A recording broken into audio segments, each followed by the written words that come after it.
요한복음 13장 1절로 20절 말씀을 봉독하겠습니다. 요한복음 13장 1절로 20절 말씀입니다. 6월절 전에 예수께서 자기가 세상을 떠나 아버지께로 돌아가실 때가 이른 줄 아시고 세상에 있는 자기 사람들을 사랑하시되 끝까지 사랑하시니라. 마귀가 벌써 시므온의 아들 가룟 유다의 마음에 예수를 팔려는 생각을 넣었더라. 저녁 먹는 중 예수는 아버지께서 모든 것을 자기 손에 맡기신 것과 또 자기가 하나님께로부터 오셨다가 하나님께로 돌아가실 것을 아시고 저녁 잡수시던 자리에서 일어나 겉옷을 벗고 수건을 가져다가 허리에 두르시고 이에 대야에 물을 떠서 제자들의 발을 씻으시고 그 두르신 수건으로 닦기를 시작하여 시몬 베드로에게 이르시니 베드로가 이르되 주여 주께서 내 발을 씻으시나이까? 예수께서 대답하여 이르시되 내가 하는 것을 내가 지금은 알지 못하나 이후에는 알리라. 베드로가 이르되 내 발을 절대로 씻지 못하시리이다. 예수께서 대답하시되 내가 너를 씻어주지 아니하면 네가 나와 상관이 없느니라. 시몬 베드로가 이르되 주여 내 발뿐 아니라 손과 머리도 씻어주옵소서. 예수께서 이르시되 이미 목욕한 자는 발밖에 씻을 필요가 없느니라. 온몸이 깨끗하니라.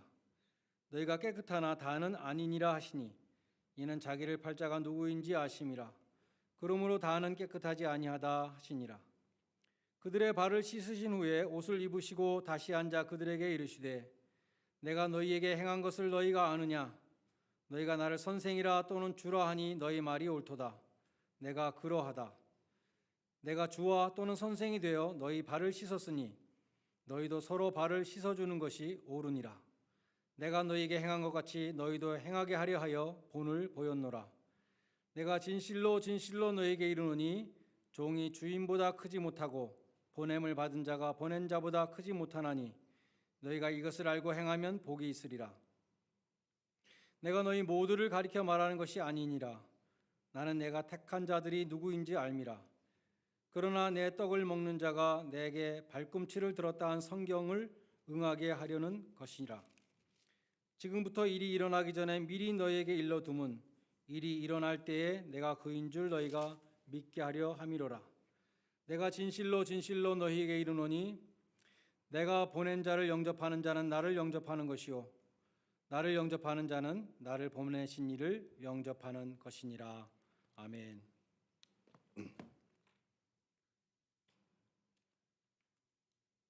예, 오늘 Father's Day인데 아버님들이 이렇게 많이 오신 것 같지는 않습니다. 우리 앞뒤에 좌우에 계신 아버지들이 찾으셔서 Happy Father's Day라고 한번 인사해 주시면 좋겠습니다.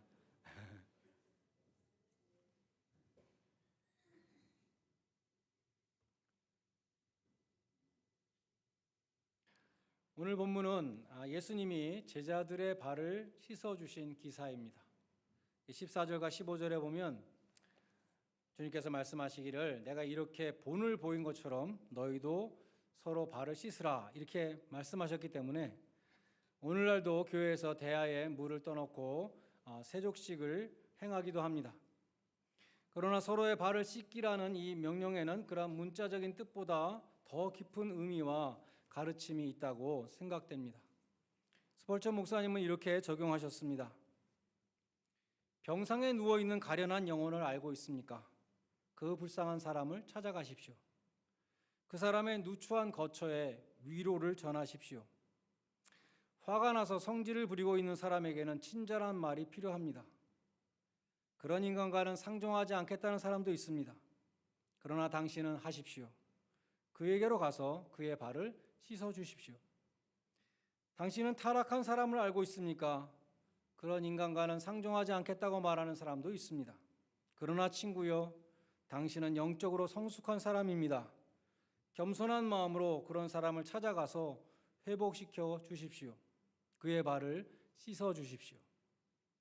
높은 말 위에 타고 앉아 있는 매우 거만한 사람이 있습니까? 그런 사람에게 나는 굽신거리지 않겠다고 말하는 사람도 있습니다. 친애하는 형제여, 그에게로 가서 그의 발을 씻어 주십시오. 이렇게 적용하셨습니다. 우리 오늘은 이 본문에서 몇 가지 교훈을 얻고자 합니다. 먼저 1절 말씀에 보면 자기 사람들이라는 구절이 눈에 띄입니다. 어떤 사람들은 이 구절에 대해서 불만을 품을지도 모르겠습니다. 왜 꼭 자기 사람들이라고 하셨을까? 그냥 사람들이라고 하시든지 아니면 모든 사람이라고 했으면 얼마나 예수님의 사랑의 폭이 넓어졌을까? 그러나 성경은 선택의 교리를 분명히 말씀합니다. 하나님이 이삭의 쌍둥이 두 아들이 태어나기도 전에 야곱은 사랑하고 에서는 미워하였다라고 말씀합니다. 그리고 그것이 하나님의 주권이라고 말씀합니다. 23절에 보면 예수님은 그 택하신 12제자 중에서도 특별히 사랑하시는 자가 있었습니다. 바로 요한이었습니다. 주님의 사랑은 선택적인 사랑일 뿐만 아니라 또 차별적인 사랑이라는 것입니다. 어떤 사람들은 어떻게 하나님의 사랑이 그처럼 불공평할 수 있냐고 불만을 당연히 터뜨릴 수 있습니다. 그러한 반문에 대하여 로마서 9장 20절로 21절은 말씀합니다. 이 사람아 내가 뉘기에 감히 하나님께 반문하느냐? 지음을 받은 물건이 지은 자에게 왜 나를 이렇게 만들었냐고 어떻게 말할 수 있느냐? 토기장이가 진흙 한 덩이를 가지고 하나는 귀히 쓸 그릇을 만들고 하나는 천히 쓸 그릇을 만든다고 하더라도 그것은 그 토기장이의 권한이라는 것입니다. 그래서 하나님은 이미 멸하기로 작정하신 진노의 그릇도 만드실 수 있고 영광을 받으시기로 작정하신 긍휼의 그릇도 만드실 권한이 있으시다고 그렇게 말씀합니다. 오늘 본문에 가룟 유다가 등장하는데 요한복음 17장 12절에 보면 예수님께서 가룟 유다를 멸망의 자식이라고 말씀하셨습니다. 사실 가룟 유다만 주님을 배신한 것이 아니죠. 베드로도 주님을 모른다고 3번이나 철저히 부인했습니다. 베드로와 유다는 똑같은 배신자들입니다. 똑같이 멸망받아 마땅한 죄인들이었습니다. 그러나 주님은 베드로는 끝까지 사랑하셨습니다. 베드로는 주님의 사람이었기 때문입니다. 그러면 주님이 베드로는 사랑하시고 요한은 더 사랑하시고 가룟 유다는 멸망의 자식으로 그렇게 정하신 기준이 무엇인가? 그것은 말씀드린 대로 오직 한 가지 하나님의 주권이라는 것입니다. 에베소서 1장 4절 이하에 보면 하나님이 우리를 언제 택하셨는가? 창세전에 택하셨다. 그리고 그 선택은 전적으로 하나님의 주권이라고 말씀합니다. 하나님의 기쁘신 뜻대로 예정하신 것이며 그처럼 택함 받은 사람들을 예수 그리스도의 피로 구속하신다라고 말씀합니다. 그처럼 주님의 보혈로 값주고 사셨기 때문에 너는 내 것이다 라고 선언하시는 것입니다. 그것이 거저 주시는 하나님의 은혜인 것입니다. 왜 나를 택하셨는가? 왜 나를 사랑하시는가? 거기에는 나에게는 아무런 이유가 없습니다. 내가 사랑받을 만큼 잘났기 때문도 아니고 내가 사랑받을 만큼 특별한 공로를 세워서도 아니고 신명기 7장 7절에 보면 이렇게 말씀했습니다. 여호와께서 너희를 기뻐하시고 너희를 택하심은 너희가 다른 민족보다 수요가 많음이 아니라 너희는 모든 민족 중에 가장 작으니라. 여호와께서 다만 너희를 사랑하심을 인하여 너희를 택하신 것이다 라고 말씀합니다. 다음으로 2절에 보면 가룟 유다는 마귀 혹은 사탄의 조종을 받고 있었습니다. 이 마귀 혹은 사탄은 본래는 광명한 천사장이었습니다. 그러나 교만함으로 인하여 타락하고 하나님의 존존으로부터 쫓겨나게 되었습니다. 이사야서 14장 12절로 15절은 문자적으로 바벨론의 멸망을 말씀합니다. 바벨론의 교만과 멸망을 말씀하지만 이것이 궁극적으로 사탄의 교만과 멸망을 말씀한다고 우리는 해석합니다. 제가 읽어보겠습니다.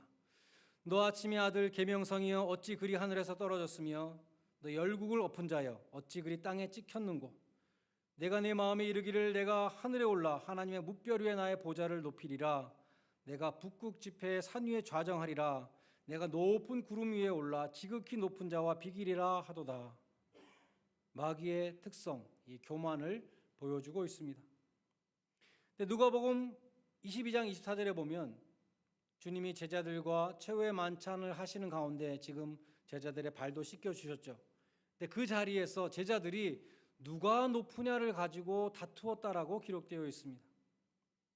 주님이 지금 바로 앞에 십자가를 앞두고 계시는데 바로 내일 십자가를 지시는 것인데 그 제자들은 누가 높으냐 이 교만의 마귀짓을 하고 있었다는 것입니다.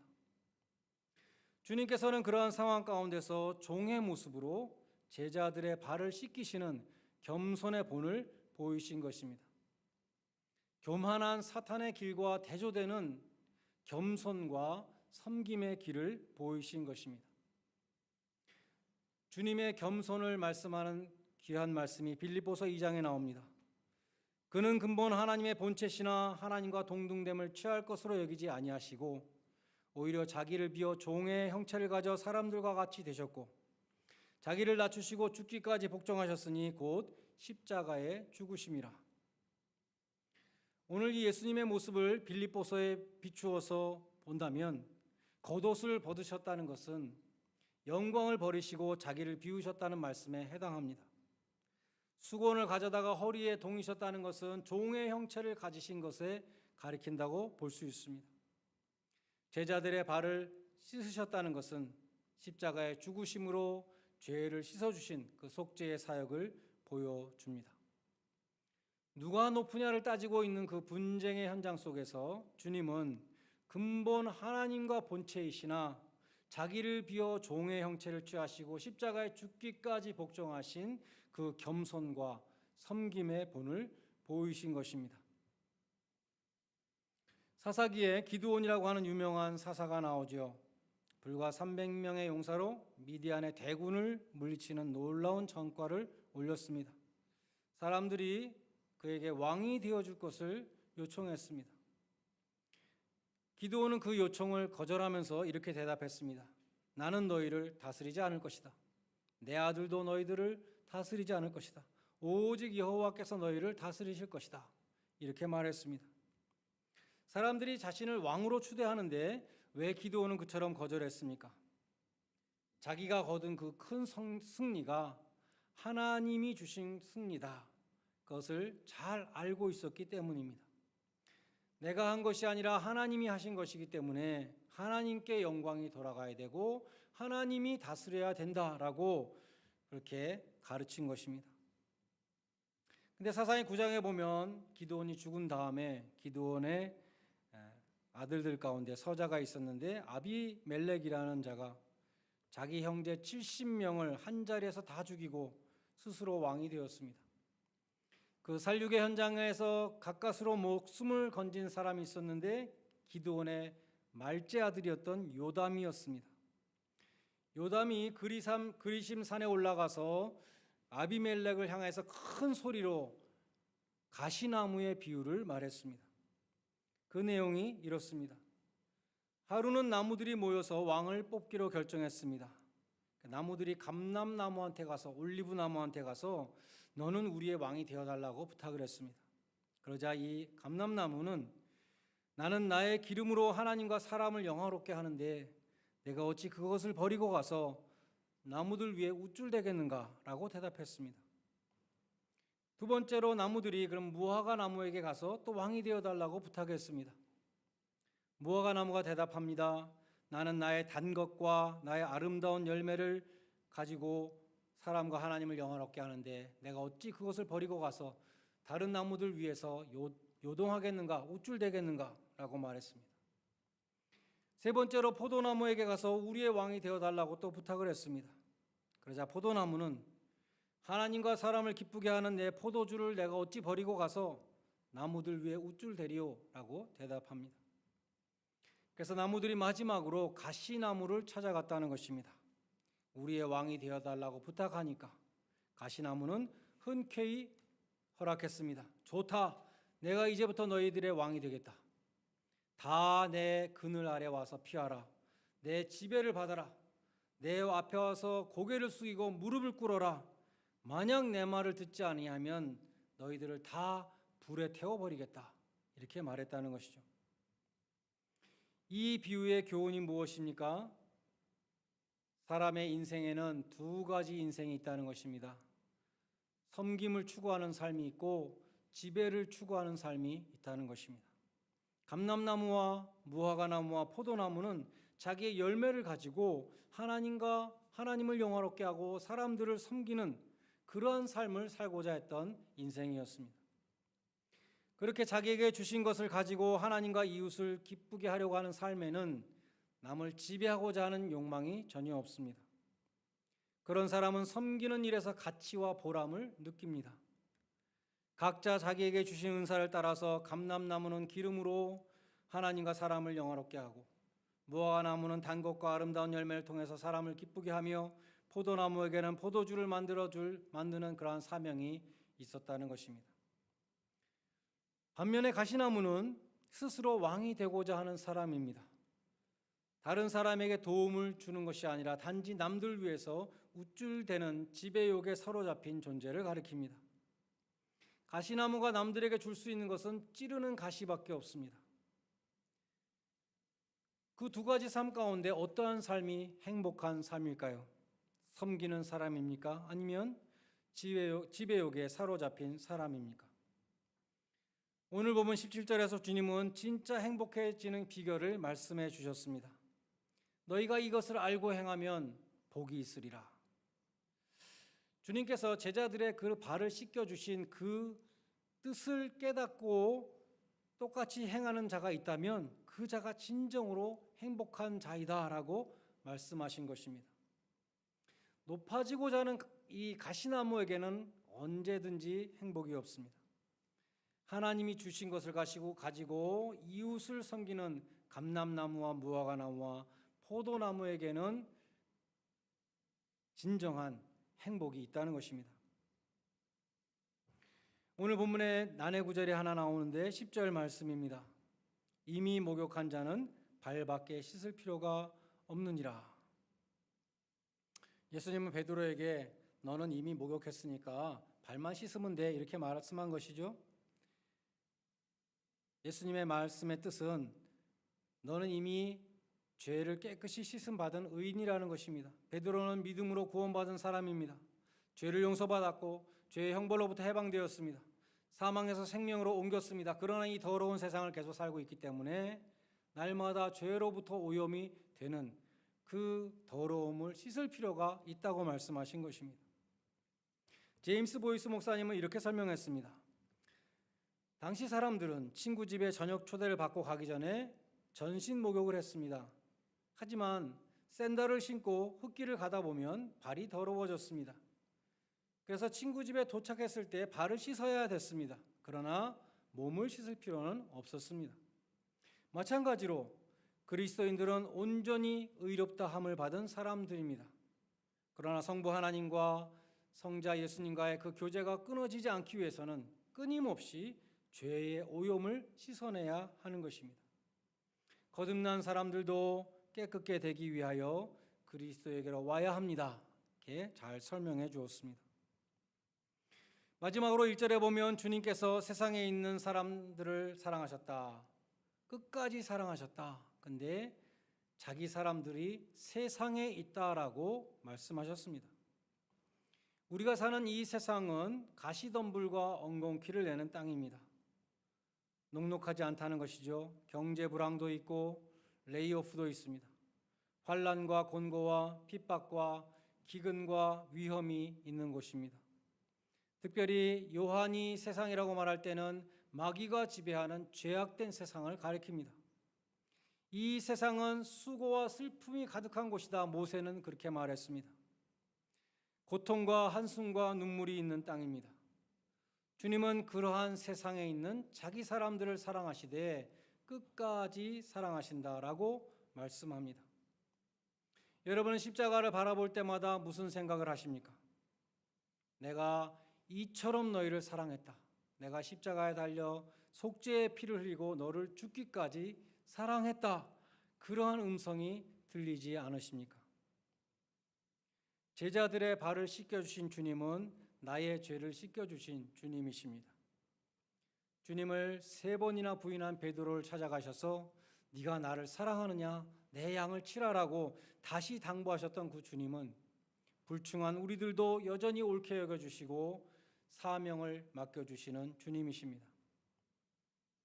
스펄전 목사님의 설교 가운데 감명을 받은 부분이 있는데, 제자들의 발을 씻겨주신 것을 여러 가지로 적용하는 가운데 주님이 우리의 때 묻은 봉사도 씻어주신다 이렇게 말했습니다. 우리는 기쁨으로 봉사하지 못할 때도 있습니다. 불평하면서 봉사할 때도 있는 것이죠. 혹은 다른 사람들에게 보이기 위해서, 과시하기 위해서 열심을 낼 때도 있습니다. 혹은 겸손한 척하지만 속에는 자기의가 가득할 때도 있습니다. 주님은 그처럼 죄의 때가 묻어있는 봉사도 깨끗이 씻어주셔서 하나님이 받으실 만한 봉사가 되게 해주시고, 그래서 우리가 하나님 앞에 설 때에 착하고 충성된 종이라고 인정을 받게 해주신다는 것입니다. 죽기까지 나다신 주님의 교회에서 지배욕을 가지고 다투는 사람들이 얼마나 많습니까? 그러나 그런 자들도 다 성찬의 상에서 먹게 하십니다. 그들도 주님의 피로 사신 주님의 것이기 때문입니다. 이 그리스도의 사랑에서 누가 우리를 끊을 수 있겠는가? 환난이나 곤고나 핍박이나 기근이나 적신이나 칼이랴. 그 어떠한 역경 속에서도 변치 않는 그 하나님의 사랑을 언제나 기억하시기 바랍니다.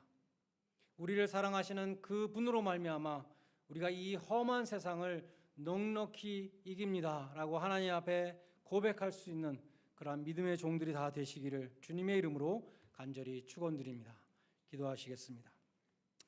하나님 아버지, 저희가 큰 자가 되는 것, 높임을 받는 것, 부와 귀를 누리는 것, 이런 것들을 다 내려놓게 하여 주시고 오직 하나님을 영화롭게 하며 사람들을 섬기는 그러한 이웃을 섬기는 자들이 되게 하여 주시옵소서.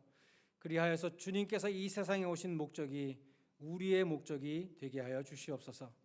주님께서 부르시고 구원하신 그 은혜가 헛되지 아니하도록 우리가 주님의 뜻을 구하게 하시고 우리의 십자가를 지고 주님을 따르게 하시며 또 하나님을 기쁘시게 해드리는 삶을 통해서 주님의 이름을 높여드리는 귀한 성도들이 다 되게 하여 주시옵소서. 예수님의 이름으로 기도드리옵나이다. 아멘. 찬송가 321장